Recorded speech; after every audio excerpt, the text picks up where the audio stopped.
talking F1. You may notice I am still not the Gov. I wasn't last week. I'm still not this week. Sadly, still not 100%. So he is behind the camera, monitoring things, pressing buttons and twiddling knobs and doodads. Welcome along. This is Talking F1. We're looking ahead to the Brazilian Grand Prix this week. Obviously, you've got a few talking points to go over. You can find us as well, before I forget, on all good podcast platforms. Don't forget to like, to comment, to subscribe, all that good stuff. Get yourself involved in the chat as well. We always love seeing you get involved, seeing your questions coming through and your opinions. I can't do it all by my lonesome, though, so joining me this evening, of course, is our regular cohort, Mr. Positivity, Neil Moles. Mr. Positivity, Neil Moles. Yeah, but we're crap. We're not going to dominate any team. Evening. Hello there. Are you right? Yeah, not too shabby. Good. No worries. That was fine. I was seeing how long it would take. All good. Yeah. So, good week? Yeah, so. Same old, really. As good as you can get when you got work. Hey. Well, we've got a week off from Formula One. It's been a relatively quiet week, I suppose, in terms of news. There's not really a lot. I know Lewis Hamilton was made an honorary citizen of Brazil fairly recently. He was there with all the celebration and the flags and all that good stuff. So it's nice to see the Brazilian people have sort of really taken him to heart, and he's welcomed, so heavily there. They love him. Yeah, it's good to see. I'm not really sure why it happened or anything, but no, it's sort of come out of the blue, isn't it? Yeah, pretty much. He doesn't really have anything to do with Brazil, as far as I'm aware. No, it surprised me. He loves Ayrton Senna, and Senna was one of his heroes, but that's about it seems. Yeah, I guess it's because at the time he was beating all of Michael's and Senna's records. Yeah, well, there we go. He has been made an honorary citizen of Brazil. Obviously, talking of Brazil, we are there this weekend after a week off. We had the F1, the Las Vegas launch event, which was a whole load of neon lights on F1 cars and sparkly, shiny things, and F1 cars running through the casino and up and down the strip. I get the feeling the Las Vegas Grand Prix next week is going to be all show and not really a lot of, next year, is going to be all show and not a lot of go. I don't know how you feel about it, but I'm yet to see what the track's going to be like, what sort of racing it's going to give, but it could well be a little bit of a Monaco job. I think so. It just seems that they're more intent on building a circuit that goes around some of the fancy parts and the good-looking places rather than actually bothering to build a good track, Gone are the days where you build a circuit designed to have good racing, it seems, and more look how pretty the surroundings are. A la, like, Abu Dhabi, for example. Tilke tracks, they're not all very good, so True. You can the best one design we no longer race at. Yeah. It was Sepang. But either way, Las Vegas is not until next year, so we have this weekend to worry about first. The Brazilian Grand Prix. Traditionally an exciting race. There's obviously a lot of different things that get thrown into the mix. You've got, weather can be very changeable, and it's an old school circuit, and it's quite narrow. It's up, it's down, twisty, but fast at the same time. Are you expecting a good race? Yeah, especially with a sprint involved as well. Yeah. Like last year, it should make for a good weekend. Yeah, I think so. Last year was the scene of Hamilton's famous last to first drive. Obviously started last in the sprint and ended up winning it was the main race he won, wasn't it? So yeah, will we see another repeat from him or from anyone else? It's always a bit of an unknown, Brazil, because the weather is supposed to be heavy rain this weekend, so I've seen. And I don't know about you, but I've had my fill of heavy rain this year in races. We've had two disappointing ones, with Singapore and Japan, just rain constantly. I'm a bit fed up of it now. I used to love wet races. Yeah, that's the problem, because we used to actually race in the wet races, and people would be skidding off and all sorts, and they'd just get on with it. End up with 8 finishes, job done. But now it's someone slides a little bit and it's let's red flag the race and let's wait 2 hours and have nothing happen. You got full wet tyres, use them. Yeah, they'll know when the weather's coming in, and they're just crap at adjusting the race. To make it when the weather's going to be better. Yeah, absolutely. So, well, who knows what we'll see in Brazil this weekend? As we say, the rain is forecast. It usually throws up a bit of a topsy-turvy race. Most of the Brazilian Grand Prix I can remember have been exciting, sort of in one form or the other. Thinking like Max Verstappen's incredible drive in 2016 in the wet around the outside of Rosberg. That was a hell of an overtake. Obviously, last year as well. All the way back to about 2003, was it, where Giancarlo Fisichella ended up winning for Jordan in that confusing finish after the Weber and Alonso crash. Button done quite well there as well. He had a bit of a comeback. Yeah, is it 2012? I know he won there for McLaren, which was their last race win until Daniel Ricciardo last year. And Felipe Massa as well. He was quite successful around his home track. It's very rare that a driver tends to be very successful around their home circuit. But Felipe did it. He won a good few times in Brazil. And he was unfortunate that Glock slowed up. Yeah, it was. Although I read earlier that Felipe reckons it wasn't Timo Glock slowing up in the last race that cost him. It was earlier in the season with the Renault Crashgate thing, Nelson Piquet in Singapore. Apparently, that's what cost him the title. Which I can understand. There was that because there was the pit lane thing. That's when he got the fuel hose stuck on his car, wasn't it? And then there was Hungary. He was leading and had an engine failure. I still hurt for Felipe not winning that championship, but there we go. So anyway, who do we reckon is going to be quick this weekend? Who's going to get it? Well, I think the easy one would be Red Bull. It'll be interesting to see if Ferrari have the engine troubles from the altitude or whether they'll sort it out. And let's see what Mercedes have got in the bag. It's going to be close, isn't it? Red Bull, I think they'll still get the win. That car just seems like it's got no weak circuits. It's quick on the quick circuits. It's quick on the twisty circuits.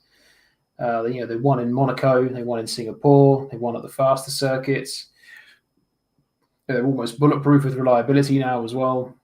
I think unless it is a really extreme race and strategies get mixed up, I think Red Bull will run away with it again. As for who's going to be second best, I'm leaning more towards Mercedes, to be honest. Which will help them wrap up the second. Yeah, not too far behind Ferrari. There's 2 races left. Abu Dhabi, I think, will go more in Ferrari's hands if the car can hold together. But Brazil, high altitudes, it's a quick circuit. We saw how well Mercedes did in Mexico. I think they could be in with a shout for at least one of the cars on the podium ahead of the Ferraris. I'm also interested slightly further down. Will Renault manage to finish the race, especially with Alonso? Because the last few that they've been really competitive, but reliability has stopped them. Yeah, it is a shame of that, isn't it? It's always car number 14. Fernando has said as well. It's always car 14 that's having these problems, and he is. He's apart from Ocon with his DNF in Singapore. It tends to be Alonso that's getting the sort of the lion's share of the bad luck and the bad strategy calls and that sort of thing. Obviously, the penalty in the US was overturned for the wing mirror, but it's really close, isn't it, now between McLaren and Alpine? It's sort of fluctuated over the past few races this season. So I would give the edge right now to Alpine. I think they look the stronger of the two, but it's just whether the car can hold together. Because the McLaren's reliable, but it's slower. Exactly. Yeah, the McLaren seem to make the end of the races, but the Renault is, or the Alpines. They do. Yeah, it's a quicker car overall. It's a similar things I remember thinking about Ferrari earlier this year. Would you rather have the quick car that's quite fragile, or would you rather have the slower car that is guaranteed to get you to the end of the race? And, I can't believe how they've thrown this season away, to be honest. oh, it's heartbreaking. If you're a Ferrari fan, it's heartbreaking. If you're a Red Bull fan, it's funny. If you're a neutral, it's just confusing because they, after 3 races or whatever it was, when Verstappen retired twice in the opening 3 races, Charles Leclerc won 2 and then finished second in the other. They were running away with it, and they've just imploded. A mixture of things: bad strategy calls, bad reliability, bad driving. It's all gone down the toilet, and I do feel bad for Charles, but there's always next season. Banks has looked like the better driver towards this latter stage of the season. Yeah, Carlos has been. Yeah, that pole position in America was fantastic. It's just a shame that George Russell did a bit of Bottas at turn 1, but Dodgems. Yeah, a bit of bowling. But yeah, Metal J showers forecast for Sunday afternoon. Yeah, I saw that. Quite heavy ones apparently. So I think we're in for an exciting race. I as much as I've been put off wet races this year, it does really separate, the top level drivers from the sort of the media. I don't want to say mediocre because none of them are mediocre. They're all good drivers, but it separates it just gives you that extra level. So your likes of your Hamiltons, your Verstappens, they're going to be right up there if it is raining. Your Fernando, it could be good for Alpine, but we'll. How do you think Ricciardo will do? Was that a one-off? No, my heart says no, but my head says yeah. I think he'll go back to the unfortunate, Ricciardo of most of 2022. I really want to see him fighting up there again, sort of around where Norris is usually fighting. But I have a feeling that, obviously, last time out in Mexico, it was a good strategy call. He was on the softs, the guys around him weren't, and he was driving like a man possessed. But I can't see it lasting, to be honest. What about you? I don't think it will, but no. I don't know. I'd like to be proved wrong and he finishes strong at the end of the season. It'll be a bit of a waste, to be honest, because his drive has already disappeared. Yeah, if he'd driven like this since the start of the season, then he could be in the McLaren next year again. But too little, too late for Danny Rick. Berkey, he's calling a Hamilton crash. That'd be unusual. Don't often see that. It's certainly possible, but you don't often see Hamilton crash, do you? He's made a few errors recently, this season, but it's not. Which one was it he clipped the wall? Good question. I can't remember. I know he's had the past couple of years. He's had a few sort of offs and a few run-ins with the other cars and barriers and whatnot. But it's very rare you see a Hamilton DNF or anything that isn't a mechanical issue. He's not really the kind of guy that often just bins it on his own. I'd say Latifi. When he normally retires from a race, it's normally an incident he's had with someone else, trying to get in a gap that is maybe not there. There's usually been another car involved, or it's a mechanical DNF.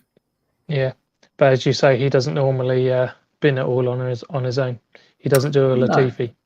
The only one I can remember is I don't want to say is Imola last year when he sort of slid off on his own accord. I think he has had a couple of little shunts this year, but nothing really sticks out. But Metal Jaso saying Hamilton can have a chance of a win if it is raining. I agree. I don't think Hamilton will crash. I think the only way he'll DNF is if it's mechanical. Raining through the Saturday at the sprint as well as the Sunday?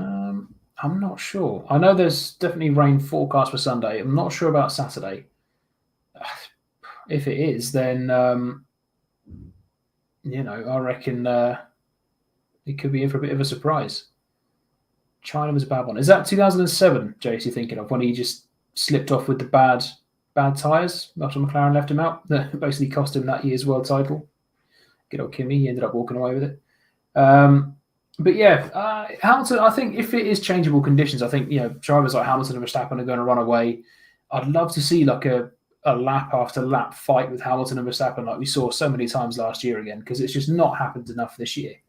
You know, the Mercedes has been so off the pace, and the Red Bull has just been absolute rocket ship. So you never know. We could see a good fight between the two of them. Yeah, I think hopefully next season it'll be a closer fight. There's no two drivers that are better than Lewis and Max, so we need them both fighting for it. Yeah, you've got other drivers which I would sort of put up there around their level, you know, the likes of Charles Leclerc, George Russell, but, you know, out of the four of them, it would be Hamilton and Verstappen that are just on that extra little, you know, they've always got that extra little bit they can give, it seems. But, yeah, you know, we could see, I think we'll see a good race this weekend. I think that will be a six-way fight between, obviously, the two Mercedes, two Red Bulls, two Ferraris. But I think Red Bull will get it. But we shall see. We shall see. But it all leaves to be decided. Moving on, looking down the rest of the grid, possibly only two races left for one of the Haas drivers. I'm going to ignore that comment, Martin. You know my thoughts on the GOAT status. Possibly only two races left in F1 for one of the Haas drivers. It's going to be, it looks like it's a flip between Mick Schumacher and Nico Hulkenberg for next season. Nico Hulkenberg? Could it be? I just don't see what he provides them, to be honest. Head rush. No, with my my rose-tinted glasses on, I would like to see Hulkenberg back, but he's had his time now. You know, he had opportunities to get good results in the past, and he's bottled it on countless occasions. Okay, yeah, he's a solid sort of midfield runner, but do you remember back in the early days of his career when he was being sort of hailed as one of the next big drivers in Formula One? You know, have a couple of seasons at Williams maybe, and then land a drive at a Ferrari or a Red Bull or, you know, a top team, and then go on to dominate the sport. But it never materialized. He had 1 year at Williams. He got a pole position, fantastic pole position, by the way, in Brazil 2010. And then, he was replaced for 2011 by Maldonado for some reason, money. And then he just found himself in midfield cars for his entire career, and he's always been overlooked for that next step up. So I don't think it helped that when he was teammates with Perez outperformed him a few times. Yeah, Perez got the podiums at the Force India. There was an opportunity when Hulkenberg had the opportunity to at least get a podium or win the 2012 Brazilian Grand Prix. He ended up getting in a crash with Hamilton, wiped Hamilton out, and Hulkenberg dropped way down the order. There was Germany 2019, that really, really wet race where even Hamilton went off and hit the wall. Hulkenberg did the same. He was in a podium, had a chance for a podium, and he slipped off into the wall. So it just seems that he does bottle it when he's under a bit of pressure or a bit of, the potential's there. I think they're better off using their head really and sticking with Schumacher. You know, we've said it before. This is the first year where Schumacher has had a car he can fight regularly with other drivers. You know, obviously last year he could just fight his teammate. This year he can fight others, and he's proven that he is capable of doing so. There's been a few sort of questionable moves and incidents, splitting the car in two in Saudi Arabia, splitting the car in two in Monaco, hitting Sebastian Vettel in Miami when they were both in contention for points. Those are creases that are going to get ironed out. You know, he's still a young, fresh driver. We've seen young drivers come into the sport and make mistakes for a good few years after they start. You know, Hamilton was pretty solid, but had the odd little error in him, I suppose. Max Verstappen as well. You know, I Ferrari think have cut ties with them, haven't he? Yeah, Ferrari have cut ties. That's a surprise. That is a big surprise. They just don't think he's up to it. No, I do feel bad for him. I know, again, it's maybe sort of the romance of having the Schumacher name in the sport, but I think that they're better off keeping Mick at least for 2023, and then if there's still no sign of improvement, then by all means get him gone and get someone else in who could maybe offer you more. But this is his first year where he's been in a semi-competitive car. And they're solid midfield runners this year, the Haas team. So I almost think that he needs to get away from them. I just don't think they're a very nice team. it does seem that way, doesn't it? Everyone like sort of looks at Gunther Steiner as this sort of funny comedy character. He's all funny and all that sort of thing in Drive to Survive, for example, and they seem like a bit of a jokey team, but they don't sound it. Or they don't seem it. Sorry, they look it, but Gunther Steiner, you get the feeling that he would knock 7 bells of crap out of you if you're not performing. We've heard obviously bits and pieces over Drive to Survive. That's always dramatized, but in an ideal world, Hulkenberg to Haas and Mick Schumacher at Williams, because That's what I'd like. I'd love to see that, because Albon and Schumacher I think will be a really good pairing, and Williams is a much more sort of almost like an arm around the shoulder to the driver. It's more friendly. It seems more relaxed. There's less expectancy there, I think. They can help develop Schumacher. He'll be in a car which is capable of maybe fighting the Haas or fighting around the midfield next year, hopefully. Fingers crossed. Really hope so. And I think Albon would push him, and he would push Albon more than Latifi has. So I can't see it happening, because it all depends on Logan Sargent not getting the required super license points as well, because Williams have said if he gets the points, he's in that car. But I don't know. For a team like Williams, who are looking at rebuilding and dragging themselves up the grid with the money behind them they've got now, I can't help but get the feeling they're better off going for someone with a bit of experience, or who's been in and around Formula One before for a season or two, than a rookie. But yeah, I'm not in Formula One. What do I know? But yeah, that's in an ideal world. Hedge their bets that he's the next up and coming driver. So yeah. No, Metal J's Nick de Vries. Yeah, I think he'll get some good results in 2023. What do you think? Who did he sign for again? AlphaTauri, right? AlphaTauri. No one saw that one coming. No. That's a big shock, isn't it? Because he did test runs with like half the grid this year. He did test runs with Aston Martin. No, he did Aston Martin. He had Mercedes and then Williams. So he's driven for 3 different Russell. Yeah, to be fair, George Russell come in as a rookie, quite highly rated with a Williams. That first season he was at Williams, the car was dog, and he couldn't fight anyone apart from Robert Kubica, who by that time was past it and only had use of one arm properly. But given another couple of years in a Williams, he showed what he could do. Look at him now; he's living it up in Mercedes. So I reckon get Schumacher in the Williams and build him up. He'll be all right. But Logan Sargent, you never know. But yeah, going back to de Vries. Tested for 3 different teams this year. Obviously had that outing for Williams in Monza when Albon was unwell. Scored points.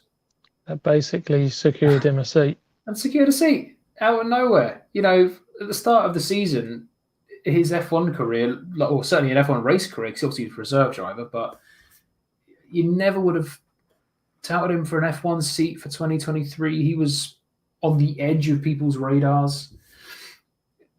Certainly with teams like Mercedes, with Williams, for example. But AlphaTauri, out of nowhere, they just snap him up. That's a move I never saw coming. If he was going to sign for a team, I thought it would have been the likes of maybe Aston or Williams, a Mercedes-backed or a Mercedes-powered team. But AlphaTauri, where do they come from?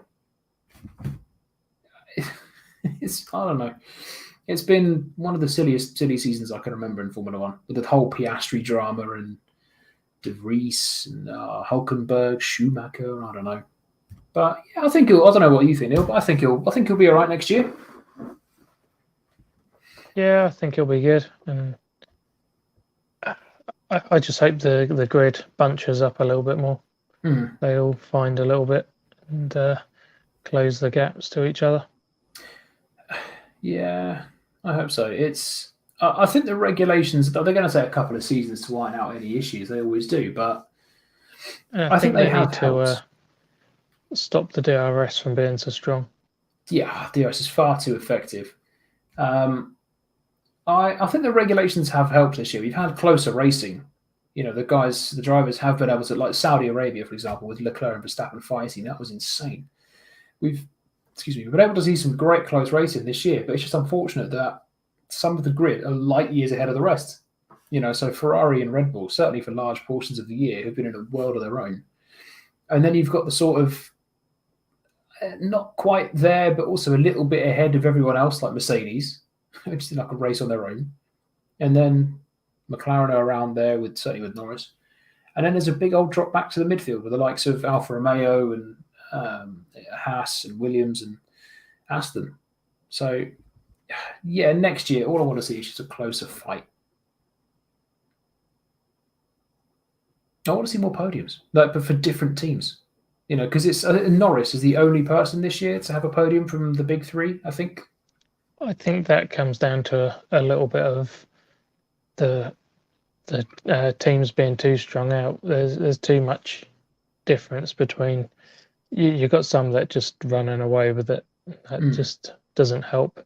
And if they don't have any issues, and then as we spoke about, these changing weekends or poor weather, where in other seasons they would have driven and someone would have got lucky with a good position, whereas now it's just red flagged until it's nice.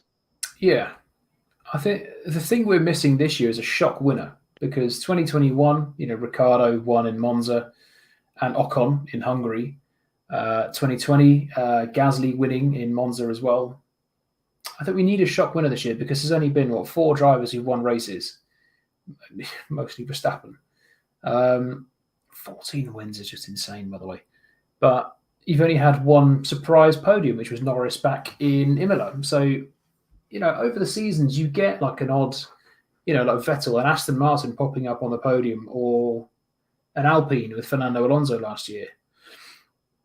Or a Williams. Remember the days when they used to get podiums? They were decent. They were good days. But again, Williams last year.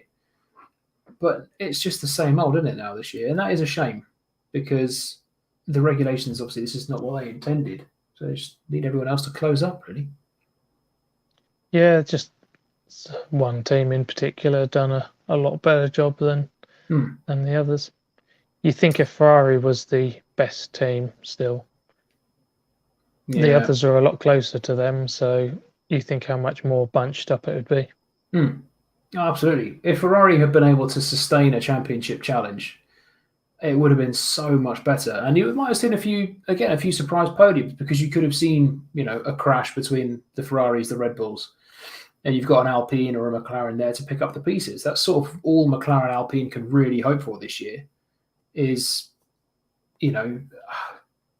DNFs for other people ahead.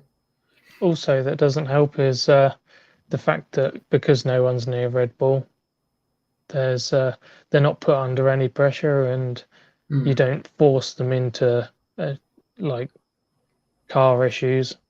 You think if they're having to absolutely push the hell out of the car, it could force something to go wrong, or Max or Sergio to make mistakes. But because they've got it so easy, they can just run the cars at almost half power, it seems, and still get there. But that is a shame. Metal J's past the Maldonado win. It still hurts that he's the last man to Williams. He's the last person to win for Williams. I couldn't stand Maldonado.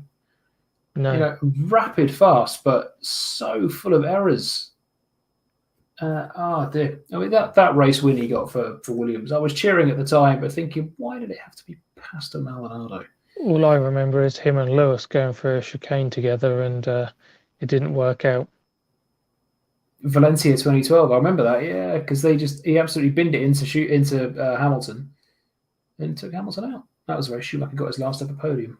And I always remember Maldonado just in that god-awful, fork-nosed Lotus for 2014, just absolutely wiping it out in Belgium down the back straight, not the Camel Straight, but the straight. There's another straight. He was a repair bill on wheels. He really was. He was absolutely terrible. But I don't know what he's doing now, if he's still racing. Haas definitely wouldn't want him.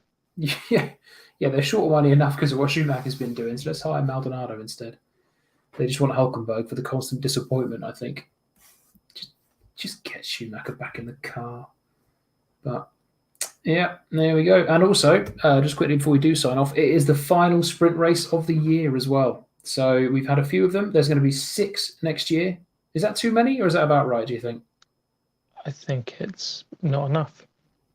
You want more? Yeah, I'd have one almost every weekend. Oof. No, I think 4 or 5 is pretty good. 6 is a bit too many, I feel.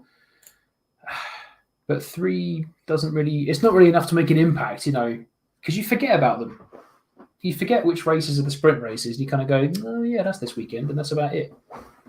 I think something that doesn't help is because there's such a cock up with the terminology and what they stand for, and if they were a proper standalone race, so you had 2 races, a sprint and the full on, Yeah, rather than calling one a qualifying and yeah. And also, I don't know, but I feel like the F1 drivers, I feel like they drive a bit more conservatively because in the sprint race, because they think, oh, if I mess it up, I've not got that many laps to get back and make up positions. I then lose ground in the race, so the main race. So I think they do drive a bit more reserved. Some of them do, but we shall certainly see. I'm intrigued by it. Oh, there we go. We shall know in a few days' time. But I think that is us done for the night. We have had our little. Do you want to nail on a 1, 2, 3? Oh yeah, let's go for 1, 2, 3. I'm going to go for Verstappen, Perez, Leclerc. What about you? I'd actually quite like Lewis to get his win of the season. So I think Max will win, but I think I'm going to go for Lewis, Max, and I think I'll go Leclerc. That would be a good one. That would be a hell of a race. And it will obviously keep Hamilton's streak going as well. So we shall certainly see. I just get the feeling Red Bull are going to run away with it again. But Mercedes will be strong. I think Mercedes will be strong because of that circuit and the high altitude. But there we go. But thank you very much for watching. We'll be back at 7:15 next Wednesday for the roundup of the Brazilian Grand Prix. Hopefully what has been a nice, exciting race ahead of the one remaining Grand Prix left in Abu Dhabi. So thank you for watching. Thank you for getting involved. Love seeing all the chat coming through as well. It's brilliant. I've been Steve. Here's been Neil. Behind the camera has been the Gov. And we'll see you next week at 7:15.